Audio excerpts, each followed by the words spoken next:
ನಮಸ್ಕಾರ. ವಿಕ್ರಮ ವಿಶೇಷ ಕಾರ್ಯಕ್ರಮಕ್ಕೆ ಸ್ವಾಗತ. ನಾನು ಶ್ವೇತಾ.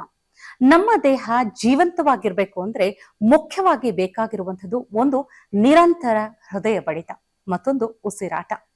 ಬಹಳಷ್ಟು ಜನ ಮಾತಿನಲ್ಲಿ ಹೇಳೋದನ್ನ ನಾವು ಕೇಳಿರ್ತೀವಿ, ಈ ಉಸಿರು ನಿನಗಾಗಿ ಅಂತ ಸಮರ್ಪಿಸ್ತಾ ಇರ್ತಾರೆ. ಆದ್ರೆ ಒಂದು ದೀರ್ಘಕಾಲದಂದ್ರೆ ಉಸಿರಾಟ ಅನ್ನೋದು ಎಷ್ಟು ಮುಖ್ಯವಾಗಿರುತ್ತೆ ಅಂದ್ರೆ ಒಂದು ಕ್ಷಣ ಉಸಿರು ನಿಂತ್ರೆ ಜೀವನೇ ಹೋಗ್ಬಿಡುತ್ತೆ.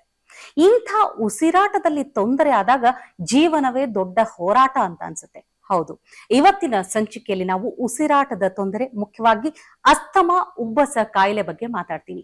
ಈ ಕಾಯಿಲೆ ಬಗ್ಗೆ ಹಾಗೂ ಇದಕ್ಕಿರುವಂತಹ ಪರಿಹಾರದ ಬಗ್ಗೆ ತಿಳಿಸಿಕೊಡೋದಕ್ಕೆ ನಮ್ಮ ಜೊತೆಗಿದ್ದಾರೆ ಮಿರಾಕಲ್ ಡ್ರಿಂಕ್ಸ್ ನ್ಯೂ ಆಯುರ್ವೇದದ ಸಂಸ್ಥಾಪಕರು, ನಿವೃತ್ತ ಹಿರಿಯ IAS ಅಧಿಕಾರಿಗಳು ಆಗಿರುವಂತಹ ಡಾಕ್ಟರ್ SM ರಾಜು ಅವರು. ಡಾಕ್ಟರ್ SM ರಾಜು ಅವರು ಸಾಕಷ್ಟು ರೀತಿಯ ಸಂಶೋಧನೆಗಳಲ್ಲಿ ತೊಡಗಿಸಿಕೊಂಡು ಅಂತಾರಾಷ್ಟ್ರೀಯ ಮಟ್ಟದಲ್ಲಿ ಗುರುತಿಸಿಕೊಂಡು ಹಲವಾರು ಅಂತಾರಾಷ್ಟ್ರೀಯ ಪ್ರಶಸ್ತಿಗಳಿಗೆ ಪಾತ್ರರಾಗಿ, ಜೊತೆಗೆ ಈ ಇಡೀ ಔಷಧೀಯ ಸಸ್ಯಗಳಾಗಿರಬಹುದು, ಮನೆ ಮದ್ದುಗಳ ಬಗ್ಗೆ ಸಾಕಷ್ಟು ರೀತಿ ಅಂದ್ರೆ 170ಕ್ಕೂ ಹೆಚ್ಚು ಕಾಯಿಲೆಗಳಿಗೆ ಮನೆ ಮದ್ದುಗಳನ್ನ, ಚಿಕಿತ್ಸೆಯನ್ನ ನೀಡುತ್ತಾ ಬಂದಿದ್ದಾರೆ. ಹಾಗಾದ್ರೆ ಅವರನ್ನ ನಮ್ಮ ಕಾರ್ಯಕ್ರಮಕ್ಕೆ ಸ್ವಾಗತಿಸೋಣ. ಡಾಕ್ಟರ್, ನಿಮಗೆ ನಮ್ಮ ವಿಕ್ರಮ ವಿಶೇಷ ಕಾರ್ಯಕ್ರಮಕ್ಕೆ ಸ್ವಾಗತ.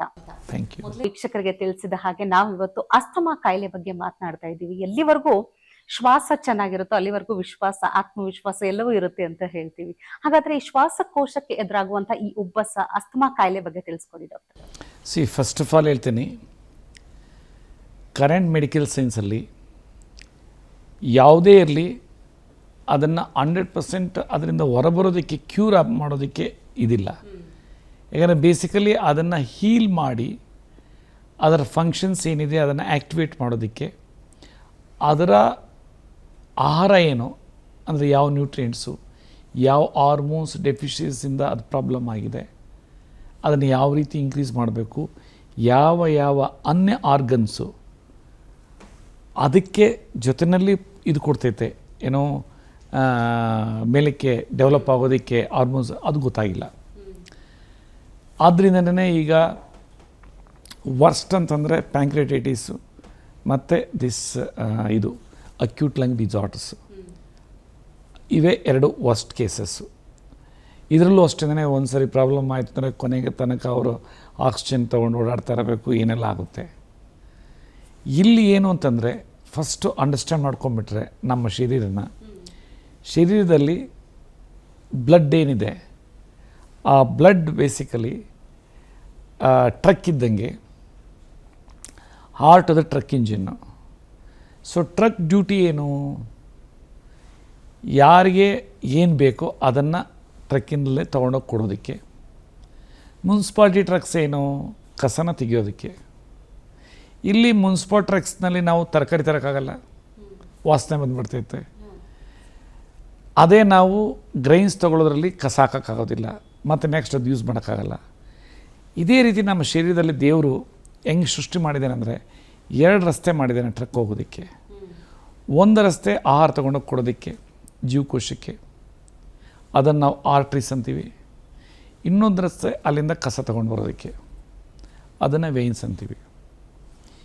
ಈ ಒಂದು ರಸ್ತೆ, ಒಂದು ಆರ್ಟ್ರೀಸ್ ಬ್ಲಾಕೇಜ್ ಆಯಿತು ಅಂದರೆ ಅದನ್ನು ಛೇದ ಮಾಡಿ ಬ್ಲಡ್ ಸರ್ಕ್ಯುಲೇಷನ್ ಮಾಡೋಕ್ಕೆ ಒಂದು ಸಿಸ್ಟಮ್ ಇಟ್ಟಿದ್ದಾರೆ. ಅದೇ ಈ ಕಸ ತೊಗೊಂಡು ಬರೋ ರಸ್ತೆಯಲ್ಲಿ ಏನಾದ್ರೂ ಒಳಗಡೆ ವಾಲ್ವ್ಸು ಬಕೆಟ್ ಇದ್ದಂಗೆ ಇರ್ತದೆ, ಹಿಂದಿನ ಬ್ಲಡ್ ಮುಂದೆ ಬರೋದಕ್ಕೆ ಅದು ವೀಕ್ ಆಯಿತು ಅಂದರೆ ಸೈನ್ಸ್ ಇಲ್ಲ ಅದಕ್ಕೆ ಬ್ಯಾಕ್ವರ್ಡ್ ಬ್ಲಡ್ ಹಂಗೆ ಎದ್ಬಿಡ್ತೈತೆ, ಕರಿ ಕಲರ್ ಆಗುತ್ತೆ.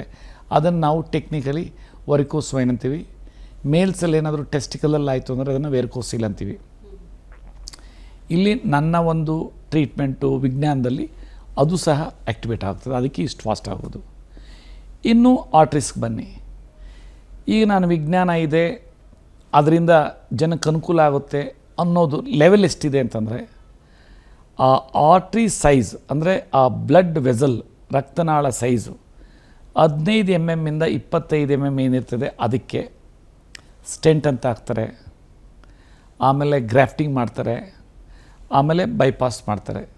ಸೊ ದಟ್ ಬ್ಲಡ್ ಸರ್ಕ್ಯುಲೇಷನ್ ಆಯಿತು ಅಂದರೆ ಆಕ್ಸಿಜನ್ ಹೋಗಲಿ ಅಂತ ಹೇಳ್ತಾರೆ. ಆ್ಯಕ್ಚುಲಿ ಆಕ್ಸಿಜನ್ದಲ್ಲಿ ಹಾರ್ಮೋನು, ನ್ಯೂಟ್ರಿಯೆಂಟ್ಸು ಎಲ್ಲ ಹೋಗುತ್ತೆ ಅಲ್ಲಿಗೆ.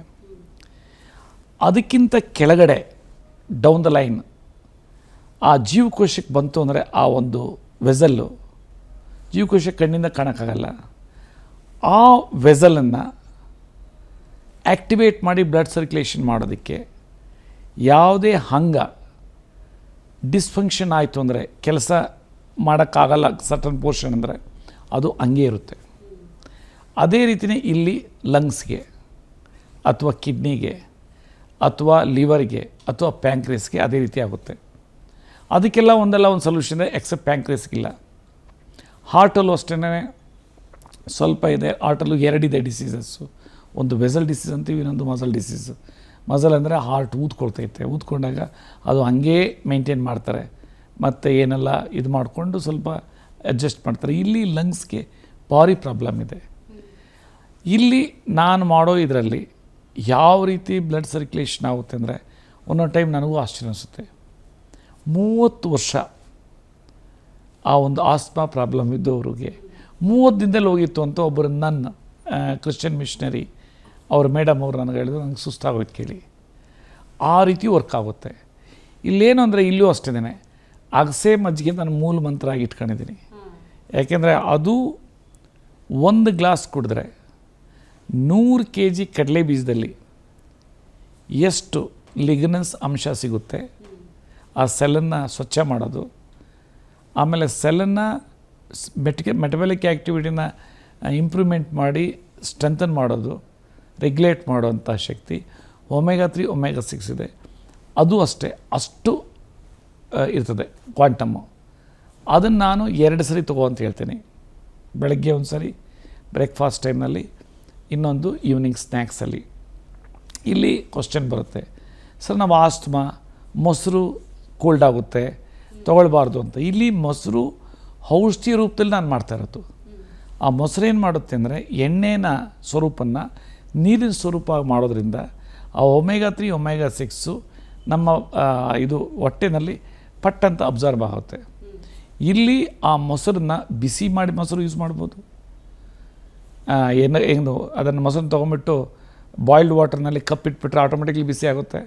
ಮೈಕ್ರೋ ಓವನ್ ಅವೆಲ್ಲ ಇಲ್ಲ ಅಂತಂದರೆ ಹಳ್ಳಿಗಳಲ್ಲಿ. ಇಲ್ಲ ಅಂದರೆ ಚಾಯ್ ಹಂಗೆ ನೀರು ಬಾಯ್ಲ್ ಮಾಡಿಬಿಟ್ಟು ಆ ಮಿಕ್ಸಿನಲ್ಲಿ ಮಿಕ್ಸ್ ಮಾಡೋತಲ್ಲ ಅದು ಹಾಕ್ಬಿಟ್ರೆ ಬಿಸಿ ಇರ್ತೈತೆ. ಆ ಬಿಸಿ ಕುಡ್ದಾಗ ಏನೂ ಕೆಮ್ಮು ಬರಲ್ಲ, ಏನೂ ಬರಲ್ಲ. ಆಮೇಲೆ ಬಾಯಿ ತೊಳ್ಕೊಂಡ್ರೆ ಮುಗೀತು. ಅದನ್ನು ಟೆಕ್ನಿಕ್ ಇಟ್ಕೊಳ್ಬೇಕು. ಇದರಲ್ಲಿ ನಾನು ಎಸ್ಪೆಷಲಿ ಇದು ಏನೋ ಮೊದಲು ಆ್ಯಂಟಿ ಏಜಿಂಗು, ಲಿವರ್ ಕೇರು, ಆಮೇಲೆ ಇದು ಇಮ್ಯೂನ್ ಕೇರ್ ಕೊಡ್ತಾಯಿದ್ದೆ. ಸೊ ಈಗ ಅದನ್ನು ಸ್ವಲ್ಪ ಚೇಂಜ್ ಮಾಡಿದೆ. Gastro care, liver care, renal care ಕೊಡ್ತಾಯಿದ್ದೀನಿ ಎಲ್ಲ ಲಂಗ್ ಡಿಸಾರ್ಡರ್ಸ್ಗೆ. ಏಕೆಂದರೆ over period of time trial error ನೋಡಿ ಯಾವುದರಲ್ಲಿ ಬೆಸ್ಟ್ ಔಟ್ಕಮ್ ಬರುತ್ತೆ ಅಂತ ಅದನ್ನು ನೋಡಿಕೊಂಡು. ಸೊ ಇದು ಅನ್ಥಿಂಕಬಲ್ ವೇ ಜನಕ್ಕೆ ಒಳ್ಳೆಯದಾಗ್ತೈತೆ. ಎಸ್ಪೆಷಲಿ ಕೋವಿಡ್ ಆದ ನಂತರ ಸುಮಾರು ಜನಕ್ಕೆ ಬ್ಲಾಕೇಜಸ್ ಆಗಿ ಎಷ್ಟು ರೀತಿ ಅವರಿಗೆ ತೊಂದರೆ ಆಗಿದೆ ಅಂದರೆ ಅನ್ಥಿಂಕಬಲ್. ಅವ್ರಿಗೆಲ್ಲನೂ ಇದು ಇದಾಗುತ್ತೆ, ಅಷ್ಟು ಚೆನ್ನಾಗಿ ಇದಾಗುತ್ತೆ. ಇದರಲ್ಲೂ ಅಷ್ಟೇ ಬಾಳೆದಿನ ರಸ 2 ಸರಿ, ಅಗಸೆ ಮಜ್ಜಿಗೆ 2 ಸರಿ, ಹಸಿ ತರಕಾರಿ ಜ್ಯೂಸ್ 2 ಸರಿ, 1 ಸರಿ ಬೆಳ್ಳುಳ್ಳಿ ಶುಂಠಿ ಹೇಳ್ತೀನಿ. ಎಷ್ಟೋ ಜನ 50% ಫಾಲೋ ಮಾಡಲ್ಲ, ಆದರೂ ಚೆನ್ನಾಗಾಗ್ತಾರೆ ಇದರಲ್ಲಿ. ಆಮೇಲೆ ಇದರಲ್ಲಿ ಮೋಸ್ಟ್ ಇಂಪಾರ್ಟೆಂಟ್ ಏನಂದರೆ ಮಸಾಲೆ ಕಷಾಯ. ಅದು ಹಿಂದಿನ ಎಪಿಸೋಡಲ್ಲಿ ಹೇಳಿದ್ದೀನಿ, ಕ್ಯಾನ್ಸರ್ ಪೇಷಂಟ್ಸ್ಗೆ ಇರೋ ಇದರಲ್ಲಿ ಆ ಮಸಾಲೆ ಕಷಾಯ ಎಷ್ಟು ಇಂಪಾರ್ಟೆಂಟ್ ಅಂತಂದರೆ, ಅದು ಎಂತಹ ಡ್ರೈ ಕಾಫ್ ಇರಲಿ, ವೆಟ್ ಕಾಫ್ ಇರಲಿ, ಅದನ್ನು ತೊಗೊಂಡು ಒಂದು ಫ್ಯೂ ಡೇಸ್ಗಿದ್ರೆ ಕ್ಲಿಯರ್ ಆಗೋಗ್ಬಿಡ್ತದೆ. ಅಷ್ಟು ಸೂಪರಾಗಿದೆ ಅದು ಮನೆ ಮದ್ದುನೇ. ಸೊ ಆ ರೀತಿ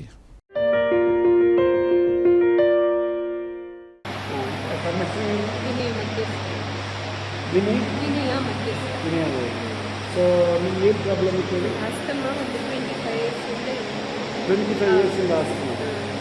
ಸೊ ಇದು ಮಿರಕಲ್ ಡ್ರಿಂಕ್ಸ್ ಎಷ್ಟೇ ಮಂತಿಂದ ತೊಗೊಳಕ್ಕಿಲ್ಲ? ಅಕ್ಟೋಬರ್ ಸ್ಟಾರ್ಟ್ ಮಾಡಿದ್ದೀವಿ. ಅಕ್ಟೋಬರ್ 2017 ಹಾಂ. ಈಗ ಮಾರ್ಚ್ ಏಪ್ರಿಲಲ್ಲಿ ಓಕೆ. ಸೊ ಎಷ್ಟು ಪರ್ಸೆಂಟೇಜಲ್ಲಿ ಎಷ್ಟು ಭಾಗ? ನಿಯರ್ಲಿ 90%. 90% ಅನ್ನೋದು ಇಟ್ಸ್ ವೆರಿ ಗ್ರೇಟ್. ನಾನಂತೂ ಭಾರಿ ಖುಷಿ. ಇನ್ನೊಂದು ತಿಂಗಳ ತೊಗೊಳ್ಳಿ, ಅದಾದಮೇಲೆ ಇದೇನು ಬೇಕಾಗಲ್ಲ. ಆದರೆ ಪ್ರೀಬಯೋಟಿಕ್ಸ್ ಏನಿದೆ ಅದು ಗಾರ್ಲಿಕ್ಕು ಮತ್ತು ಜಿಂಜರು ಮತ್ತು ಫೆನಿಗ್ರಿಕ್ ಸೀಡ್ಸ್ ಮೆಂತ್ಯಕಾಳು ಅದನ್ನು ತೊಗೊಳ್ತಾ ಇರಿ. ಆಮೇಲೆ ಅಗಸೆ ಮಜ್ಜಿಗೆ ಮಾತ್ರ ಬಿಡಕ್ಕೆ ಹೋಗ್ಬೇಕು, ಅದನ್ನು ಕಂಟಿನ್ಯೂಸ್ ಕೊಡೋದು ಅಲ್ಲೇ. ಓಕೆ.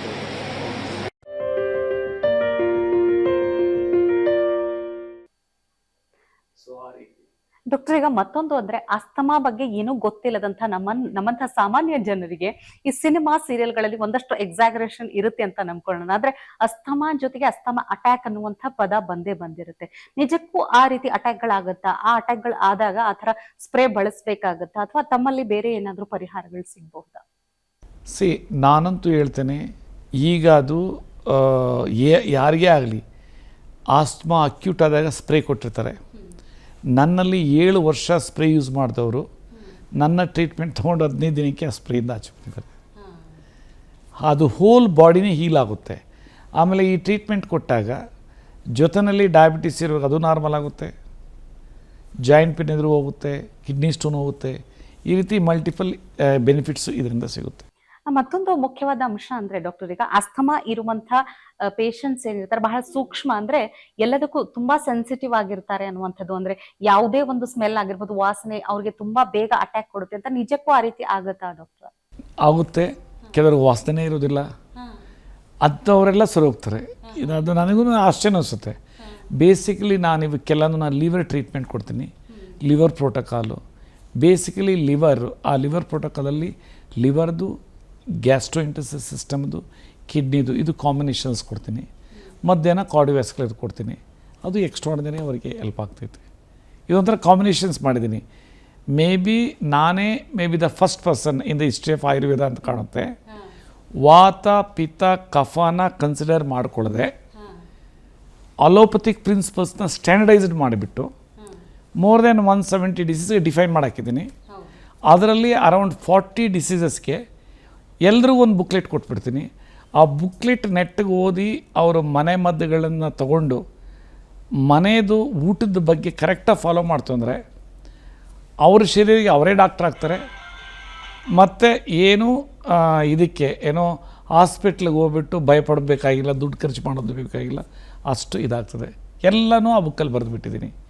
ಈಗ ನನ್ನ ಡೆತ್ ಸರ್ಟನಿಟಿ, ಆದರೆ ಆ ಬುಕ್ಕು ಸತ್ತೋಗೋದಿಲ್ಲ. ಈಗಂತೂ ನಾ ಮೀಡಿಯಾದಲ್ಲಿ ಎಲ್ಲ ಓಪನ್ ಮಾಡಾಕ್ಬಿಟ್ಟಿದ್ದೀನಿ. ಸೊ ಅದೆಲ್ಲ ಎಂಜಾಯ್ ಮಾಡ್ಬೋದು ಅದನ್ನು. ಇವಾಗ ಎಲ್ಲರೂ ಏನು ಮಾಡ್ತಾರೆ ಅಂತಂದರೆ ಅಗಸೆ ಮಜ್ಜಿಗೆ ಕುಡಿತಾರೆ, ಟಕ್ಕಂತ ಇಮಿಡಿಯೇಟ್ಲಿ ಓಡಿ ಬಂದುಬಿಡ್ತಾರೆ, ಸರ್ ಇದು ಚೇಂಜ್ ಆಗಿದೆ, ಇನ್ನೂ ನಾನು ಚೆನ್ನಾಗಬೇಕು, ನನಗೆ ಔಷಧಿ ಕೊಡ್ರಿ. ಆಮೇಲೆ ರಾ ವೆಜಿಟೇಬಲ್ ಜ್ಯೂಸ್ ನಾ ಹೇಳ್ತೀನಿ.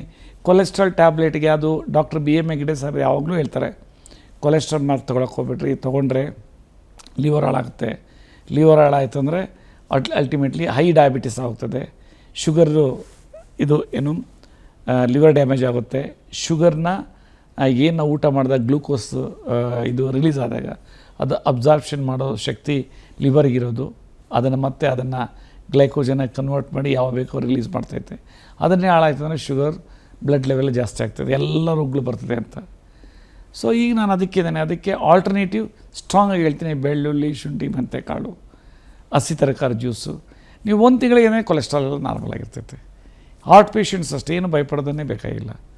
ಆಮೇಲೆ ನನ್ನ ಸಪ್ಲಿಮೆಂಟ್ಸಲ್ಲೂ ಅದು ಎಂಥ ಯೂಸ್ ಮಾಡಿದ್ದೇನೆ ಅಂದರೆ ಇದು ಅರ್ಜುನ, ಅದು ಹೈಯೆಸ್ಟ್, ಅದು ಸಾವಿರಾರು ವರ್ಷಗಳಿಂದ ನಮ್ಮ ಎಲ್ಲ ಕ್ಲಾಸಿಕಲ್ ಲಿಟ್ರೇಚರಲ್ಲಿದೆ. ಅದರಿಂದ ಯಾವ ರೀತಿ ಬ್ಲಡ್ ಸರ್ಕ್ಯುಲೇಷನ್ ಸಿಸ್ಟಮ್ ರೆಗ್ಯುಲೇಟ್ ಆಗುತ್ತೆ ಅಂತ. ಇದರಲ್ಲಿ ನಾವೇ ಸೆಲೆಕ್ಷನ್ ಮಾಡಿ ಆ ಒಂದು ಹರ್ಬ್ಸ್ನ ನಾವೇ ಎಕ್ಸ್ಟ್ರಾಕ್ಟ್ ಮಾಡೋದ್ರಿಂದ 100% ಇದರಲ್ಲಿ ಪ್ಯೂರಿಟಿ ಇದೆ. ಅದಕ್ಕೆ ಕ್ವಿಕ್ಕಾಗಿ ರಿಸಲ್ಟ್ಸ್ ಬರುತ್ತೆ. ಖಂಡಿತ ಡಾಕ್ಟರ್. ಅಂದ್ರೆ ಅಸ್ತಮಾ ಅಷ್ಟೇ ಅಲ್ಲ, ಯಾವುದೇ ಕಾಯಿಲೆಗಳು ಬಂದಾಗ ಧೃತಿಗೆಡದೆ ಧೈರ್ಯದಿಂದ ಅದನ್ನು ಎದುರಿಸಿದಾಗ, ಅಂದ್ರೆ ನಮ್ಮ ಮನೋಬಲ ಹೆಚ್ಚಾಗಬೇಕು ಅಂದ್ರೆ ಕೊನೆಯದಾಗಿ ನಾನು ಹೇಳ್ತೀನಿ ನೋಡ್ರಿ, ಒಂದೇ ಹೇಳ್ತೀನಿ. ನಮ್ಮ ಶರೀರ ಎಷ್ಟು ಗಟ್ಟಿದೆ ಅಂತಂದರೆ ನಮ್ಮ ಶರೀರ ಬಗ್ಗೆ ನಾವು ಆ ಶಕ್ತಿನ ಮರ್ತೋಗ್ಬಿಟ್ಟಿದ್ದೀವಿ. ನಮಗೆ ಭಯ ಬಂದುಬಿಟ್ಟಿದೆ, ಅಯ್ಯೋ ಇದಿಲ್ಲ ಅಂದರೆ ಈ ಪ್ರಾಬ್ಲಮ್, ಏನೂ ಇಲ್ಲ. ಒಂದು ವಾರ ಊಟ ಮಾಡಲಿಲ್ಲ ಅಂದರೆ ಬಾಡಿ ಆಟೋಮೆಟಿಕ್ಲಿ ಚೆನ್ನಾಗಿರ್ತೈತೆ.